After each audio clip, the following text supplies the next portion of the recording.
Pemirsa, genjatan senjata semu antara Israel dengan Iran menjadi salah satu topik pembicaraan yang mengemuka dalam pertemuan Pakta Pertahanan Atlantik Utara atau NATO di Den Haag, Belanda. Selengkapnya dalam Flash News berikut ini. Gencatan senjata semu antara Israel dengan Iran menjadi salah satu topik pembicaraan yang mengemuka dalam pertemuan Pakta Pertahanan Atlantik Utara atau NATO di Den Haag, Belanda. Usai pertemuan kepala-kepala negara, Presiden Amerika Serikat Donald Trump bersama Menteri Luar Negeri Marco Rubio menggelar konferensi pers. Seluruh pertanyaan yang kemudian disampaikan oleh para jurnalis adalah terkait perjanjian damai yang dinilai lemah atau semu antara Israel dengan Iran. Israel yang selama ini sering kali melanggar perjanjian gencatan senjata dengan pejuang Hamas dinilai berpotensi besar kembali melanggar perjanjian dengan Iran. Hal ini membuat sejumlah media mempertanyakan seberapa besar peluang Amerika Serikat melakukan pertemuan dengan pihak Israel dan Iran. Menjawab pertanyaan ini, Presiden Trump menyatakan delegasi Amerika akan bertemu dengan delegasi Iran pekan depan. Tell you what, look, we're going to talk to them next week with Iran. We may sign an agreement. I don't know. To me, I don't think it's that necessary. I mean, they had a war, they fought. Now they're going back to their world. I don't care if I have an agreement or not. The only thing we'd be asking for is what we were asking for before about we want no nuclear, but we destroyed the nuclear. In other words, that's destroyed. I said, Iran will not have nuclear. Well, we blew it up. It's blown up to kingdom come. And so I don't feel very strongly about it. If we got a document, wouldn't be bad. We're going to meet with them, actually.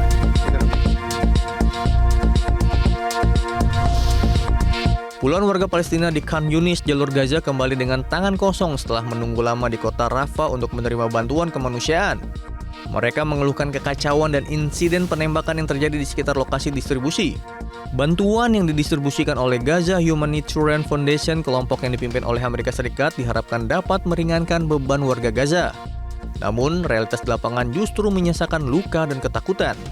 Faris Abu Hashim, salah satu warga yang datang demi mencari makanan untuk anak-anaknya, hanya bisa membawa pulang satu karung tepung. Cuaca panas ekstrim kembali melanda wilayah timur Rusia. Suhu tinggi memicu kebakaran dan ledakan di dekat pangkalan militer. Kebakaran terjadi di Bolshaya Tura dan Jasopoknaya.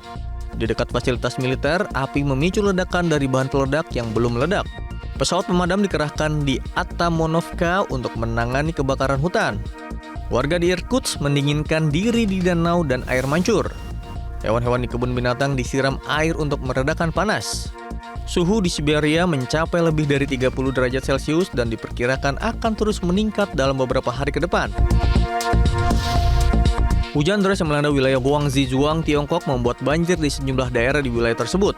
Salah satu wilayah mengalami banjir cukup parah adalah wilayah permukiman Hechi City. Banjir terus terjadi sejak hari Selasa lalu dan baru mulai surut pada Rabu sore waktu setempat. Selain karena curah hujan yang tinggi, banjir juga diakibatkan oleh meluapnya salah satu sungai lokal di sana. Banjir yang datangnya tiba-tiba ini sempat membuat 30 keluarga terjebak di rumah-rumah mereka. Baru pada hari Selasa sore mereka berhasil dievakuasi oleh petugas kepolisian setempat. Selain itu, evakuasi juga dilakukan pada sebuah sekolah dengan memindahkan sekitar 400 orang siswa dan 30 orang guru dari sebuah sekolah yang terendam air ke wilayah yang aman. Meski pada hari Rabu hujan telah reda, namun warga diminta untuk tetap waspada karena dari ramalan cuaca hujan masih akan terjadi dalam 2 hingga 3 hari ke depan. Jelajahi cara baru mendapatkan informasi. Download Metro TV Extend sekarang.